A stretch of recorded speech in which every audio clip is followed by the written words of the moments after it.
Hello, number one Kerala ആരോഗ്യമേഖലയിൽ number one. പക്ഷേ C എമ്മിൻ്റെ ചികിത്സയ്ക്ക് അങ്ങ് പോവും വിദേശത്ത്. ഒരുപാട് പേര് വിദേശത്ത് ചികിത്സയ്ക്ക് പോയിട്ടുണ്ട്. EK നയനാർ എന്ന് പറയുന്ന മുഖ്യമന്ത്രി ഒഴികെ. ഇവിടെ കോഴിക്കോട് മെഡിക്കൽ കോളേജിലാണ് അദ്ദേഹത്തിൻ്റെ ശസ്ത്രക്രിയ നടന്നത്.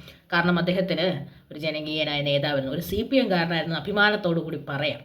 ഇന്ന് കണ്ണീരോടുകൂടി നമ്മൾ ഡോക്ടറെ കണ്ടു, ഡോക്ടർ ഹാരിസ്.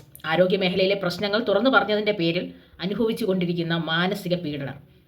എൻ്റെ പൊന്ന് CM ആരും ചുമ്മാ ഡോക്ടറാവൂല. 5 വർഷം പഠിച്ച് പിന്നെയും ഒരുപാട് ഡിഗ്രികൾ എടുത്ത് മനസ്സും ശരീരവും ഒക്കെ ഒരുപാട് പ്രയത്നിച്ചാണ് ഒരു ഡോക്ടറായി മാറുന്നത്, നല്ലൊരു ഡോക്ടറായി മാറുന്നത്. ഈ സ്വാശ്രയ കോളേജുകളിലായാലും ശരി, മറ്റ് ഗവൺമെൻറ് കോളേജുകളിലായാലും ശരി, 5 വർഷം പിന്നെ ഒരു 2 വർഷമൊക്കെ അവർ ശരിക്കും കഷ്ടപ്പെട്ടിട്ടൊക്കെ തന്നെയാണ് ഒരു ഡോക്ടറായിട്ട് പുറത്തോട്ടിറങ്ങുന്നത്. ആ ഡോക്ടർ ഒരു ഗവൺമെൻറ് സർവീസിൽ കയറി രോഗികൾക്ക് വേണ്ടി നിലനിൽക്കണമെങ്കിൽ ഇത്തിരി ബുദ്ധിമുട്ടുണ്ട്. ഈ സിന്ദാബാദ് വിളിച്ച് ജനങ്ങളെ വോട്ട് നേടി അങ്ങ് കയറി ഇരിക്കുന്നതിൻ്റെ അത്ര കാഠിന്യമുള്ള പണിയല്ല ഡോക്ടറാവനെന്ന് പറഞ്ഞാൽ സമ്മതിക്കാം, ശരിയാണ്. ബുദ്ധിയും ശക്തിയും വ്യത്യാസമുണ്ട്. പക്ഷേ ഇന്നീ കാണിക്കുന്ന തോന്നിവാസം, CPM സർക്കാർ ഭരിക്കുന്ന കേരളം, സർക്കാർ ആശുപത്രി, സർക്കാർ ഡോക്ടർ. ഇവിടുത്തെ ആരോഗ്യവകുപ്പ് മന്ത്രിയോട് ചോദിക്കാനുള്ളത്, നിങ്ങൾക്ക് ഇത്രയ്ക്ക് നാണമില്ലേ? നിങ്ങൾക്ക് കഴിയൂലെങ്കിൽ കളഞ്ഞിട്ട് പൊക്കിയൂടെ? എന്തിനിതിൽ ഇനിയിപ്പോൾ എന്തായാലും 6 മാസമുള്ളൂ, എന്തിന് കടിച്ചു തൂങ്ങി ഇങ്ങനെ മാനക്കേടുണ്ടാക്കുന്നു? ഒന്നുമില്ലെങ്കിലും നിങ്ങളൊരു മാധ്യമ പ്രവർത്തകയായിരുന്നില്ലേ? എത്രയോ വർഷം മാധ്യമത്തിലിരുന്ന് മറ്റുള്ളവൻ്റെ കുറ്റം കണ്ടുപിടിച്ച ആളല്ലേ നിങ്ങൾ? ആരുടെ സപ്പോർട്ട് നിങ്ങൾ ജയിച്ചു വന്നെങ്കിലും വീണ ജോർജെ, നാണം കെട്ട പരിപാടിയായിപ്പോയി. ആരോഗ്യമേഖലയിൽ നിങ്ങൾ കയറിയതിന് ശേഷം നല്ലതെന്ന് പറയാൻ ഒരൊറ്റ കാര്യം നടന്നിട്ടില്ല. നടന്നത് അത്രയും ക്രൈംസ്. ഒരു ചാനലിലൊക്കെ മാധ്യമത്തിലൊക്കെ ജോലി ചെയ്തുകൊണ്ടിരുന്നവർക്ക് രാഷ്ട്രീയത്തിൻ്റെ എല്ലാ കള്ളത്തരങ്ങളും അറിയാം.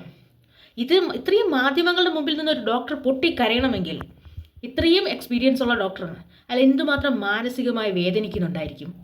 എത്ര രോഗികളെ ചികിത്സിച്ചത്, എത്ര പേർക്ക് സഹായം ചെയ്തത്. നിങ്ങൾക്ക് അമേരിക്ക ഉണ്ടായിരിക്കാം, നിങ്ങൾ വീണ് കഴിഞ്ഞാൽ ചിലപ്പോൾ നിങ്ങൾക്ക് ഇവിടുത്തെ ഒരു സർക്കാർ ആശുപത്രിയോ സർക്കാർ ഡോക്ടറൊന്നും വേണ്ട, നിങ്ങൾക്കങ്ങ് അമേരിക്ക കാണും, ഗൾഫ് കാണും, പല രാജ്യങ്ങളിലും പോയി ചികിത്സിക്കും. പക്ഷെ അവിടെ ഇരിക്കുന്നത് പോലത്തെ ഡോക്ടർമാർ തന്നെയാണ്, പലരും കാണും. പക്ഷെ ഇവിടുത്തെ സാധാരണക്കാരന് വേണ്ടിയിട്ട് നിൽക്കാൻ സർക്കാരിൽ സർവീസ് ചെയ്യുന്ന ഡോക്ടറിനെ എന്തിനിങ്ങനെ ക്രൂരമായി നിങ്ങൾ പീഡിപ്പിച്ചുകൊണ്ടേയിരിക്കുന്നു?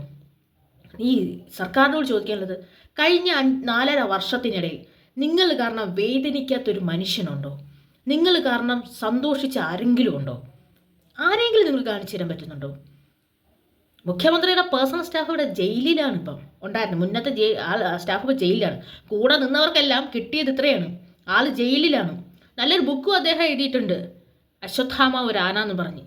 വീണ ജോർജ് ആ ബുക്ക് വാങ്ങിച്ച് വായിക്കുന്നത് നല്ലതായിരിക്കും, വായിച്ചിട്ടില്ലെങ്കിൽ. അവിടെ അതിൽ മനസ്സിലാകും കൂടെ നിന്നവരോട് എന്താണ് ചെയ്തിട്ടുള്ളതെന്നുള്ളത്. ആ ബുക്ക് പോയി വായിക്കാൻ മറക്കരുത്. സ്വന്തം ഡിപ്പാർട്ട്മെൻറ്റാണ്, എൻ്റെ ആരോഗ്യ മേഖലയാണ്, ഇത് എൻ്റെ ഡിപ്പാർട്ട്മെൻറ്റാണ്, ഇവിടുത്തെ കാര്യങ്ങൾ ഞാൻ തീരുമാനിക്കും, CM അതിൽ കയറി ഇടപെടണ്ട എന്ന് പറയാൻ നിങ്ങൾക്ക് കഴിയില്ലേ? ഡോക്ടറിൻ്റെ പണി ചെയ്യാൻ ഒരു രാഷ്ട്രീയക്കാരന് പറ്റുമോ? ഒരു മാധ്യമ പ്രവർത്തകന് പറ്റുമോ? ഒരു ലോയർക്ക് പറ്റുമോ? ഡോക്ടറിൻ്റെ പണി ചെയ്യാൻ ഡോക്ടർ തന്നെ വേണം. ഇത് എന്തിൻ്റെ പേരിലായാലും ഈ കാണിക്കുന്നത് ഒരാളെ കണ്ണ് നിറഞ്ഞ് കരയിച്ച് ആശ്വാസം കാണുന്ന സാഡിസ്റ്റുകളായിപ്പോയോ CPM മന്ത്രിസഭ? ഇത്രയും സാഡിസ്റ്റുകളെ കൊണ്ട് നിറഞ്ഞോ CPM മന്ത്രിസഭ? അതാ ചോദിക്കുന്നത്. സാഡിസമാണ് ഇപ്പോൾ കാണിക്കുന്നത്. മറ്റേ തമ്പ്രാൻ്റെ കാലത്തുള്ള കാര്യങ്ങളൊന്നും നടക്കില്ല എന്ന് പറഞ്ഞിട്ട് പണ്ടത്തെ കാലത്ത് തമ്പ്രാന്മാരാണ് അടിയാളന്മാരെ പിടിച്ചു നിർത്തി കഴുത്തിന് ചവിട്ടിയും പിടിച്ചു തള്ളിയും ചവിട്ടി നിർത്തിയും പാളയെ കഞ്ഞി കൊടുത്തും ഒക്കെ ശാസിച്ചും ഒരു പിടി അരി ചോദിച്ചു കഴിഞ്ഞാൽ, ഒരു കതിര് കൂടെ ചോദിച്ചു കഴിഞ്ഞാൽ മറ്റേ നുഖത്തിൽ കഴുത്ത് കെട്ടിയിട്ടും ഒരു കല തേങ്ങ എടുത്തു കഴിഞ്ഞാൽ ചവിട്ടിയിട്ടും ഒക്കെ മറ്റേ അറപ്പുരകളിൽ അടച്ചുമൊക്കെ ചെയ്യുന്നത്. ഇപ്പം അവരുടെയൊക്കെ ആത്മാക്കൾ മുകളിൽ അവിടെ ഇരിക്കണമെങ്കിൽ അവർ പറയുന്നത്, ഞങ്ങൾ എന്തോ ചെയ്തു, ഇതല്ലേ കാലം, ഞങ്ങളൊന്നും ചെയ്തില്ലല്ലോ എന്ന് പറയാം. ആ തരത്തിലാണ് പോണത്. പണ്ടത്തെ രാജവാഴ്ച അല്ലെങ്കിൽ മാടമ്പി വാഴ്ചകളൊക്കെ നിങ്ങളുടെയൊക്കെ മുമ്പിൽ തോറ്റുപോയി. ഇപ്പോഴാണ് ശരിക്കും അടിയാളന്മാർ നിങ്ങളുടെ മുമ്പിൽ.